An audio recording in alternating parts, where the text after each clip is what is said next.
Here's something you should consider before making any modifications to a stairway. Now, this is something that recently I came across, and I have made, I think, other videos on this, but what the heck, we always have time for another video, even if it's covering the same thing in a different way. So what we have here is a stairway with equal risers and treads. I believe the risers are 6.5 inches tall, and the treads are 11 inches wide. Now, if we add anything to the top of the stairway, the top of the floor, let's just say, you are going to end up with a taller riser. The risers are 6.5 inches. We add 3/4 of an inch to the upper floor. Let's just say that we want to put wood flooring throughout the entire second floor. Then this is something that you will need to consider, how it's going to affect the stairway. And when I say that, a lot of people, I think, let's just do it. And they never take this stuff into consideration until it actually becomes a problem. So here we have a situation where we're not going to modify the upper level, but we're going to add a tread, new treads to the stairway. And this is another thing people do a lot. I see a lot of it. If you do something like this, it's going to change the riser height in a different way. You're going to actually have a smaller riser. And this would be the difference at the floor, not the entire stairway. So I showed you this in a few more pictures. I'm going to show you something different. But we'd have 6.5 inches on all the rest of the risers. If we only modified one, which this isn't something we're going to do. Reason why I showed you this picture here was just to give you an idea of the difference that you could have in a stairway like this. Now the same thing at the bottom. If you have a landing, even if the stairway came all the way down to the first floor, people do this a lot. They add tile. And sometimes the tile is almost an inch thick.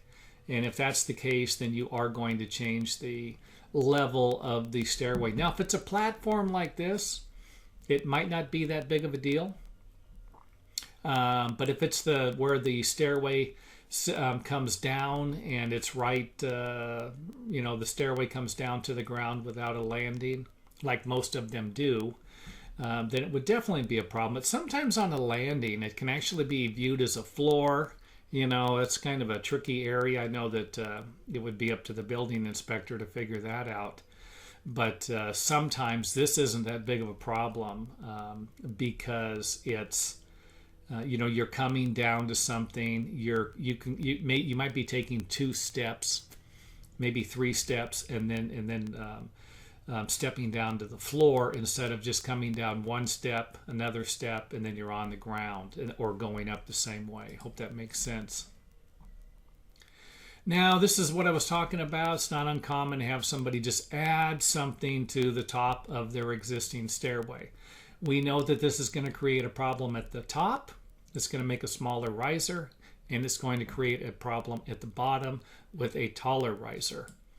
And another problem, this is the reason why I made the video, is that the same thing will happen if you alter the risers, if you add something to the front of the risers.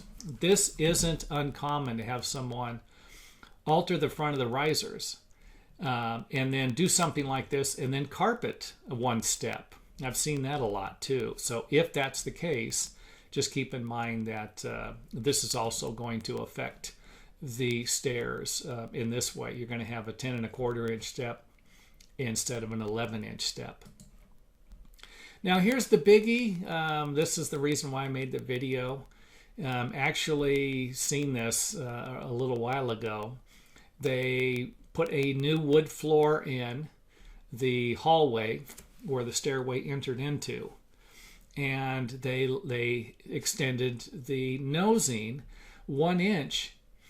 And they didn't do it to the rest of the stairway. So not only do you have a taller riser here, you actually have a smaller tread, a smaller step. So this actually, it created the problem by adding the riser created a problem making the tread smaller to begin with, and then the nosing, adding an inch on, made it an inch smaller. So you're going from an 11-inch step to, I believe, a 9 and that'd be an inch, a 9 1/4 inch step. So that's pretty bad there. So keep in mind, any alterations to a stairway can create problems with the riser and the tread widths, the riser height and the tread width. And this, of course, creates a safety problem, not only a building code violation, but it creates a safety problem. You are allowed to have 3/8 of an inch variation in these steps, but this is a tricky thing. I know that's a little confusing for some to believe, and I think I have a video. I'll try and put a link to that video in here at the end so that you can check that one out also.